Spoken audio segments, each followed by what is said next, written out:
नमस्कार, news watch India देख रहे हैं आप। मैं हूं आपके साथ सुरभि राजपूत। बुलेटिन की शुरुआत करते हैं और बात करेंगे सबसे पहले राजधानी दिल्ली की। दिल्ली के पर्यावरण मंत्री मनजिंदर सिंह सिरसा ने आनंद विहार में प्रदूषण नियंत्रण उपायों और परिवेशी वायु गुणवत्ता निगरानी प्रणाली का निरीक्षण किया। 13 मुख्य हॉटस्पॉट ऐसे हैं जहां प्रदूषण बहुत ज्यादा है। हमारी सरकार उन इलाकों पर लगातार काम कर रही है। सभी हॉटस्पॉट पर कड़ी निगरानी रखी जा रही है। आज हमने आनंद विहार बस स्टॉप का निरीक्षण किया। उसके बाद हम उत्तरी दिल्ली के शालीमार बाग और अशोक विहार जाएंगे। हमारा लक्ष्य इन हॉटस्पॉट पर ट्रैफिक जाम, सड़क प्रबंधन की कमी और वहां के जर्जर बुनियादी ढांचे को ठीक करना है। उन्होंने कहा कि एमसीडी, डीटीसी और पीडब्ल्यूडी ने 3 दिन पहले जारी निर्देशों पर कड़ी कार्रवाई की है। हमारी तैयारी लगभग 7 महीने से चल रही है और जारी किए गए टेंडर और वर्क ऑर्डर पर काम चल रहा है। इन सभी मुद्दों पर एक विस्तृत योजना के तहत भी काम किया जा रहा है। बहुत ही मैं मानता हूं कि एक सेटिस्फैक्टरी थी। जो हमारे पर्पस थे, जो हमारे पैरामीटर्स हमने तय किए थे मॉनिटरिंग के, वो सारे पैरामीटर्स यहाँ पे दुरुस्त पाए गए हैं। जो पैरामीटर सेट किए गए थे मॉनिटरिंग के, उसकी प्रॉपर एग्जीक्यूशन यहाँ पे दिखाई दी है। ट्रैफिक पुलिस की पूरी एग्जीक्यूशन यहाँ पे दिखाई दी है। तो पहले तो मैं ये संतुष्टि जाहिर करता हूँ कि आनंद विहार जो हॉटस्पॉट था उस पर काफी हद तक जो काम करने को कहा गया था वो सारे काम यहाँ पे मुकम्मल पाए गए हैं। तो अभी मैं भारत स्टेज की जो ट्रांसपोर्ट उसकी भी क्लैरिटी दे दूं। दिल्ली के अंदर आज से भारत स्टेज 1, भारत स्टेज 2 और 3 जो कि बहुत पुरानी ट्रांसपोर्ट है वो सारी बैन है। ये वैसे भी 15-20 साल पुराने हैं। भारत स्टेज तो 20 से 25 साल पुराना है, लेकिन भारत स्टेज 4 के सभी ट्रक ट्रांसपोर्ट दिल्ली में 1 नवंबर 2026 तक जो दिल्ली के बाहर के रजिस्टर्ड भी हैं वह भी चलेंगे। दिल्ली के बाहर के रजिस्टर्ड भी भारत स्टेज 4 के ट्रक 2026 तक चलेंगे। दिल्ली के तो चलेंगे ही, और भारत स्टेज 4 से कम की जो ट्रांसपोर्ट है उसके ऊपर जो है सीयूकेम की तरफ से रोक लगाई गई। तो राजधानी दिल्ली एक बार फिर से शर्मसार हुई है। थाना वजीराबाद अंतर्गत संगम विहार गली नंबर 10 में अज्ञात बदमाशों ने एक घर पर हमला कर दिया। महिला पीड़िता ने बताया कि बदमाशों ने उसके साथ बदतमीजी की, कपड़े फाड़े और पूरे घर पर पत्थरबाजी भी की। यही नहीं, बदमाशों ने घर में आग लगा दी, एसी भी तोड़ा। पीड़िता ने रोते हुए बताया कि उसने स्थानीय पुलिस से न्याय की गुहार लगाई है, लेकिन अब तक किसी आरोपी को गिरफ्तार नहीं किया गया है। इस घटना के बाद इलाके में लोगों के अंदर दहशत का माहौल बन गया है और ऐसे में सवाल भी उठ रहा है कि आखिर दिल्ली में महिलाओं की सुरक्षा का क्या होगा। यार मैं बाहर गली में बात कर रही थी फोन पे। एक लड़का आया सैफी नाम का, आटापाई करने लग गया, मेरे को खींचने लग गया, मेरा फोन भी ले गए वो छीन के। उसके साथ कुछ लड़के हैं, उन्होंने पत्थरबाजी करी, बदतमीजी भी करी, मेरे कपड़े भी फाड़े उस लड़के ने। देखो मेरे पूरे कपड़े फाड़े, जिनके मैंने सवाल करे उस लड़के बुलाए यहाँ पे, हमारे पूरी पत्थरबाजी करी उन्होंने। या हमारे अड़ोस पड़ोस के लोग आए, उन्होंने सब बीच बचाव कर, गली के लड़के आए, उन्होंने बीच बचाव करवाया। क्या वजह रही जो आपके साथ मारपीट की? मुझे पता नहीं है। अभी जा रहा था, बदतमीज बोल रहा था, कुछ बोल रहा था। मैंने बोला भाई तू चला जा, तू मुझे क्यों बदतमीज बोल रहा? हाथ पर खींचने लग गया मेरे को। क्या कोई उसने नशा कर रखा था? पता नहीं, रात के 11-12 बज रहे थे, नशा कर रखा होगा। आपने इसकी शिकायत पुलिस में की है? की है। पुलिस ने क्या कार्रवाई का आश्वासन दिया आपको? पुलिस बोल रहे कि हम करेंगे कार्रवाई, सब कुछ करेंगे। हमने तो यही बोल रखा है। कोई कार्रवाई नहीं हुई? कार्रवाई के खिलाफ तो अभी कुछ भी नहीं हुआ। तो वहीं अलीगढ़ में 70 गरीब परिवार घर से हुए बेघर। अलीगढ़ विकास प्राधिकरण की कार्रवाई से 70 गरीब परिवार हुए बेघर। बेघर हुए परिवार खुले आसमान के नीचे सोने को मजबूर है। बिना नोटिस के काशीराम आवास से निकाले गए हैं गरीब परिवार। अलीगढ़ के थाना बन्ना देवी क्षेत्र के सूत मिल पर स्थित काशीराम आवास में 70 गरीब परिवार रह रहे थे। निकालने के दौरान बदसलूकी भी की गई। यह आरोप लगाया गया है परिवार वालों की तरफ से। घर का सामान बाहर फेंकने के लिए एडीए के अधिकारियों पर भी आरोप लगे। घर का सामान बाहर फेंकने के बाद घरों पर ताला जड़ दिया गया। वर्षों से रह रहे थे ये गरीब परिवार, और ये भी बताया जा रहा है कि बिना नोटिस के उन्हें घर से बाहर निकाल दिया गया। बेघर हुए 70 परिवार पहुंचे जिलाधिकारी कार्यालय। अलीगढ़ जिलाधिकारी से न्याय की गुहार लगाई। अलीगढ़ के थाना बन्ना देवी क्षेत्र के सूतमिल पर स्थित काशीराम आवास में रह रहे थे ये 70 परिवार। वहाँ हम रहते थे कुछ दिनों से, 3-4 साल से करीब रह रहे थे। डायरेक्ट एडीओ वाले आए थे 28 तारीख को। उन्होंने आके तोड़ा फोड़ी करी और हमारा सामान बाहर निकाल दिया। हमने पूछा था कि हमें कुछ दिन की मोहलत दे दीजिए, तो उन्होंने हमसे मना कर दिया कि हम तुम्हें कोई मोहलत नहीं देंगे। और जफर भाई है हमारा भाई, उसकी माँ की वालिदा का इंतकाल हो गया था। उनकी डेड बॉडी पड़ी हुई थी, उनको मिट्टी लगाने तक का मौका नहीं दिया उन लोगों ने। उन्होंने कहा मिट्टी उठाओ और मिट्टी लगाओ, लेकिन फ्लैट खाली करो। क्या कोई किराया वगैरह भी लेता है फ्लैट? कोई किराया वाया नहीं लेता। हमने फॉर्म भरे थे तो उन्होंने ये कह दिया था कि जब तक तुम्हारा नंबर नहीं आ जाता तुम इन फ्लैटों में रह सकते हो। हमारा कोई नंबर नहीं आया, अब हमको वहाँ से भी निकाला जा रहा है। इस मामले को लेकर आए हम एडीए वाले फ्लैट में। हमको पहले उन्होंने पैसे ले लिए, हम पैसे ले करके फिर हमको रखा गया उधर। किसने पैसे लिए आपसे? वो 2-4 लोग आते थे एडीए वाले, वो लोग एडीए वाले आते थे, वो पैसे ले लेके थोड़े पैसे ले लेके हमसे मतलब रखवा दिया कि तुम इधर रहो, कोई दिक्कत नहीं है तुमको। कब से रह रहे हैं आप लोग? हम रह रहे हैं 4 साल से। 4 साल। हाँ, तो हम क्या हुआ है? तो अब क्या हो रहा है कि एडीए वाले आए थे, मकान हमारा मतलब के पुलिस के साथ में आई थी, पुलिस प्रशासन आई थी साथ में, और लेडीज आई जेंट्स आए थे। तो वो कह दिया कि ज्यादा तुम जबरदस्ती मतलब कहोगे तो हम सामान फटवा देंगे, तुम्हें मरवा देंगे, मार तोड़ के तुम घर से निकाल देंगे। तो ऐसा ही तो प्यार से कह रहे हैं हम, तुम खाली करो। फिर हम नहीं माने, फिर कहते हैं कि नहीं चलो ठीक है। पुलिस वालों को मतलब साथ में कर दिया, हमारा सामान फेंका गया दरवाजे पे, हमको मतलब थोड़ा मारने की धमकी दी है। सारा सामान बाहर निकाल दिया? हाँ, सारा सामान हमारा बाहर निकाल दिया है। जो ज्ञापन मिला है वो अलीगढ़ डेवलपमेंट अथॉरिटी के द्वारा जो बनाया गया आवास है, जो उन आवासों से इन्हें उसमें रह रहे थे, अवैध रूप से रह रहे थे, उन्हें इनके पास कोई अथॉरिटी लेटर नहीं है, तो एडीए के द्वारा ये कार्रवाई की गई है, उनको वहाँ से हटाया गया है। और वो उसको ऑफर भी कर रहे हैं कि आप प्रायोरिटी बेसिस पे आप अलॉटमेंट करा लें, जो उनके मापदंड है उसके हिसाब से, ताकि वो वैध ढंग से रख सके। ये कार्रवाई सर बताया जा रहा है कि बिना नोटिस के इन्हें निकाला जा रहा है, और कोई अर्थी वगैरह रखी हुई थी वो भी वहाँ से हटा दी गई। इस संबंध में जांच करा ली जाएगी, परंतु जो मेरी बात हुई है बीसी साहब से, उन्होंने कहा कि ये प्रयास 2 महीने से हो रहे हैं, 2 महीने से कई बार अनाउंसमेंट कराए गए हैं और उन्होंने प्रक्रिया का पालन। देखिए, जीटी रोड स्थित एक काशीराम आवास बना हुआ है वहाँ सारसौल के पास। वहाँ पे करीब 72 से 75 घर के लोग जो अत्यंत गरीब लोग हैं, उनके साथ 28 अक्टूबर में एडीए की टीम आती है और इन्हें कोई मौका नहीं देती, इनके सामने खड़े होकर इनका सामान बाहर फेंकवाती है और पूरे के पूरा इनको गरीब लोगों को बेघर करके 72 परिवार के आसपास बताया जा रहा है, ये सब लोग मेरे साथ हैं, और इन लोगों को बेघर कर दिया जाता है। और उसमें मानवता का भी ख्याल नहीं था कि एक लाश पड़ी हुई थी, उनकी मिट्टी के लिए भी उन्होंने मौका नहीं दिया। और जिस बेरहमी से इनके साथ इनको क्रूरता के साथ इनके साथ फ्लैटकारी कराया गया बिना नोटिस के।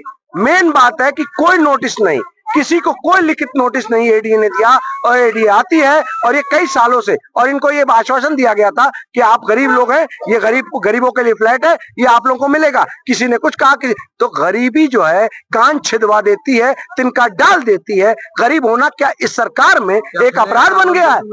फ्लैट आवंटित हुए थे या नहीं हुए थे, ये गरीब लोग वहां रह रहे थे। कानूनी प्रक्रिया का पालन नहीं किया गया एडीए द्वारा, और कहीं ना कहीं देश की संविधान ये कहता है कि किसी को भी, और सुप्रीम कोर्ट भी ये कहता है कि आप नोटिस देंगे, नोटिस का वो जवाब देगा अपने कागजों के आधार पर। अभी हमने डीएम साहब से मुलाकात की इस संबंध में कि बिना किसी नोटिस के एकदम से आकर के, और आप इतने सारे परिवारों को आपने सामान बाहर फेंक करके उन्हें बेघर कर दिया है, इसका हम एतराज करते हैं, निषेध करते हैं। और इसी को लेकर डीएम साहब ने ये कहा है कि हम एडीए से बात करते हैं कि आखिर नोटिस क्यों नहीं सर्व हुआ। अब मैं देखता हूं कि अगला कदम हम लोग उठाएंगे, अब देखते हैं डीएम साहब के फैसले से क्या निकल के आता है। तो वहीं बदायूं के बिलसी थाना क्षेत्र के गांव अबियापुर का रहने वाला 59 वर्षीय किसान संतोष कुमार सुबह पैदल अपने घर से खेत के लिए जा रहा था, तो घर के पास ही पीछे से आ रहे गंगा एक्सप्रेसवे पर पत्थर डालने वाले डंपर ने साइड मार दी, जिससे संतोष दूर सड़क पर जा गिरा और उसके बाद मौके से ड्राइवर फरार हो गया। हालांकि परिजन घटनास्थल पर पहुंचे और घायल संतोष को लेकर निजी अस्पताल गए,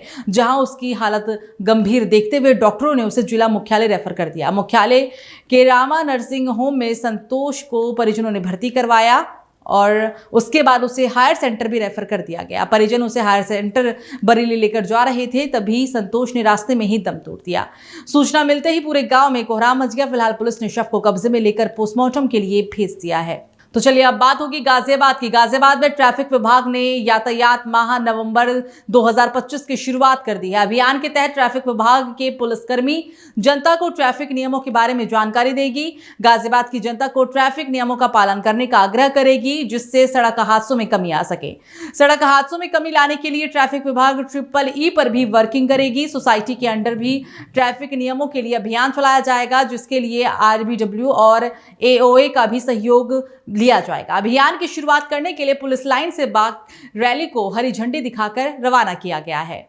तो वहीं गाजियाबाद के थाना टीला मोड़ क्षेत्र के तुलसी निकेतन चौकी अंतर्गत दर्ज एक मामले में आरोपी शरीफ खान ने पुलिस पर गंभीर आरोप लगाते हुए कहा कि उनके खिलाफ दर्ज की गई एफआईआर पूरी तरह से फर्जी है और ये पूर्व नियोजित है। शरीफ का कहना है कि महिला ने शिकायत दी है कि उससे उनका पहले ही तलाक हो चुका था और वैवाहिक संबंध समाप्त हो गए थे। ऐसे में लगाए गए सभी आरोप निराधार और प्रतिशोधक हैं। शरीफ ने मीडिया से बातचीत में कहा कि उन्होंने लगातार झूठे आरोपों और सामाजिक बदनामी के कारण वो गहरे तनाव में आ गए हैं, जिसके चलते हाल ही में उन्हें हार्ट अटैक भी आया है।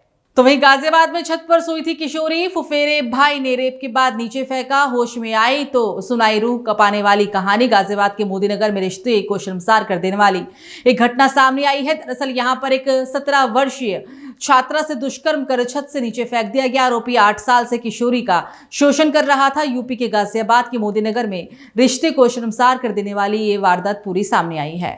थाना बड़ी क्षेत्र की रहने वाली एक 17 वर्षीय बालिका के साथ दुष्कर्म की सूचना पुलिस को प्राप्त हुई थी। पीड़िता के पिता द्वारा दी गई तहरीर के आधार पर 27 तारीख को संगत धाराओं में पंजीकृत हुई है। 29 तारीख को जो अभियुक्त है उसको गिरफ्तार करके लिए भेजा चुका है। प्रकरण में अगली विधिक कार्रवाई की जाएगी। तो लखीमपुर खीरी दुधवा टाइगर रिजर्व की ओपनिंग आज पर्यटकों के लिए दुधवा के द्वारा वन मंत्री अरुण कुमार करेंगे। टाइगर रिजर्व का उद्घाटन पार्क प्रशासन की ओर से तैयारियां लगभग पूरी हो चुकी है। चलिए बात होगी अब देवभूमि हरिद्वार की, जहां पर हरिद्वार में शुक्रवार को रोडी बेल वाला पार्किंग में देवभूमि रजत उत्सव का भव्य आयोजन किया गया।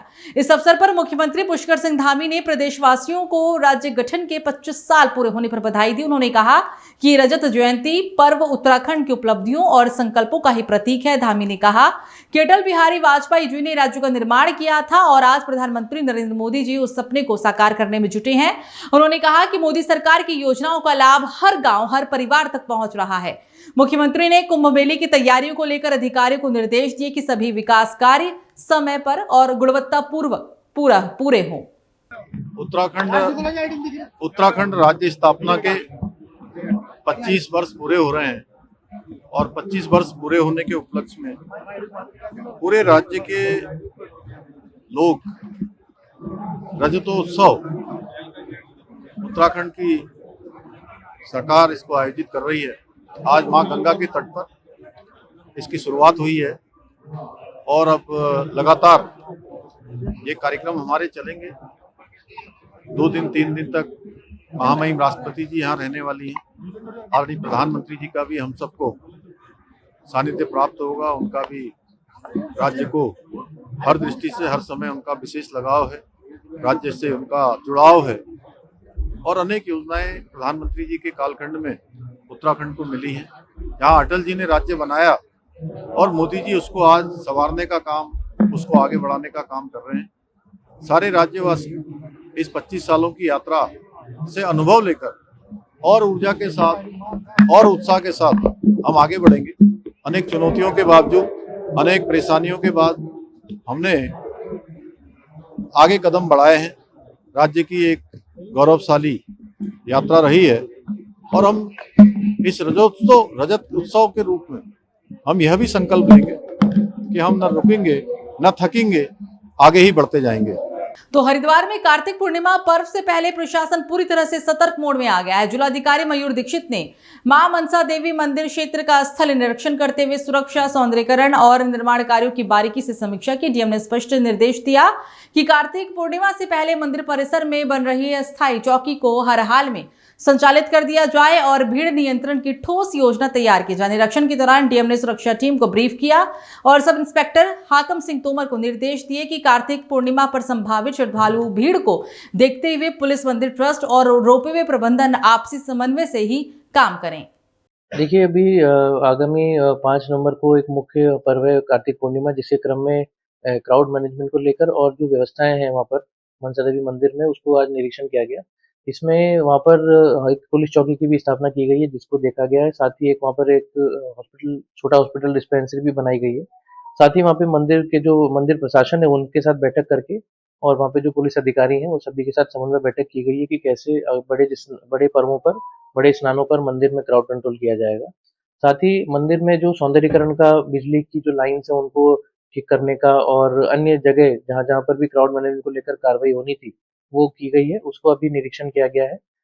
इसके अतिरिक्त अभी रिसेंटली ही जो अनुमति प्राप्त हुई उसी क्रम में मनसा देवी पैदल मार्ग में जो प्रोटेक्शन वॉल्स हैं उनका निर्माण कार्य चल रहा है, उसका भी निरीक्षण किया गया।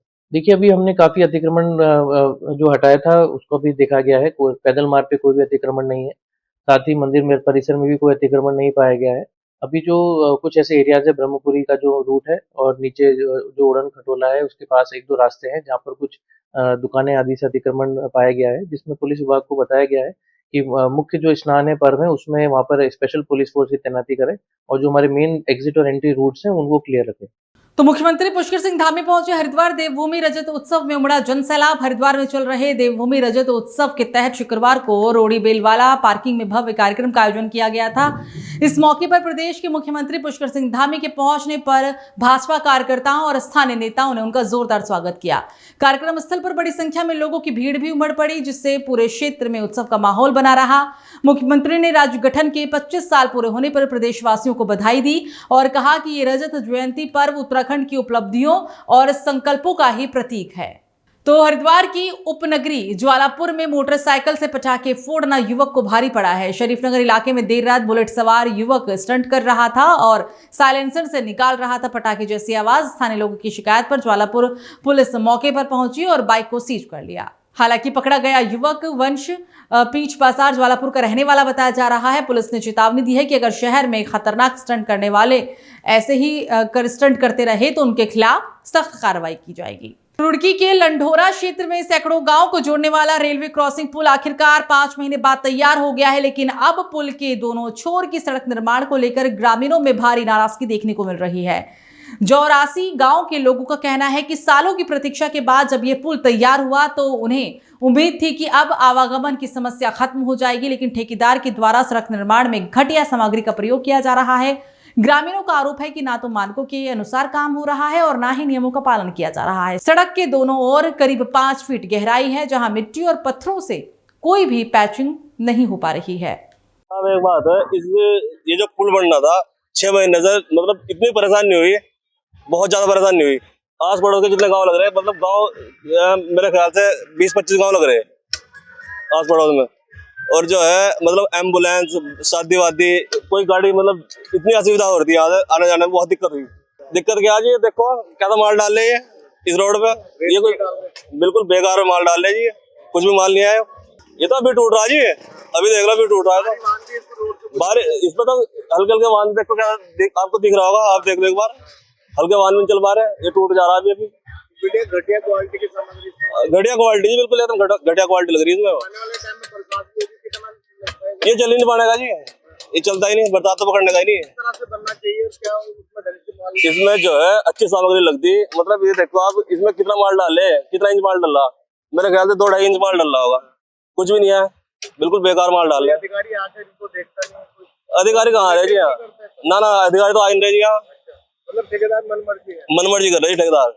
तो सितारगंज में निकाली गई बाबा खाटू श्याम की निशान यात्रा। सितारगंज ने कुछ भक्तों ने बरुआ बाग के लिए खाटू श्याम बाबा की निशान यात्रा निकाली, जो कि सितारगंज के श्री सनातन धर्म मंदिर से बरुआ बाग पहुंची। वहीं उपस्थित एक भक्त ने बताया कि एक निशान यात्रा सितारगंज के महाराजा अग्रसेन ट्रस्ट से चलकर सितारगंज के मुख्य मार्ग से होते हुए सितारगंज के श्री सनातन मंदिर धर्म में पहुंची, जहां मिशन यात्रा का भव्य तरीके से स्वागत किया गया। निशान यात्रा में सैकड़ों की संख्या में भक्त उपस्थित हुए और हाथों में ध्वज पताका लिए हुए शहर के अंदर ये निशान यात्रा आकर्षण का भी केंद्र बना रहा। तो बुलेटिन में फिलहाल मेरे साथ इतना ही। आप देखते रहिए न्यूज़ वॉच इंडिया। नमस्कार।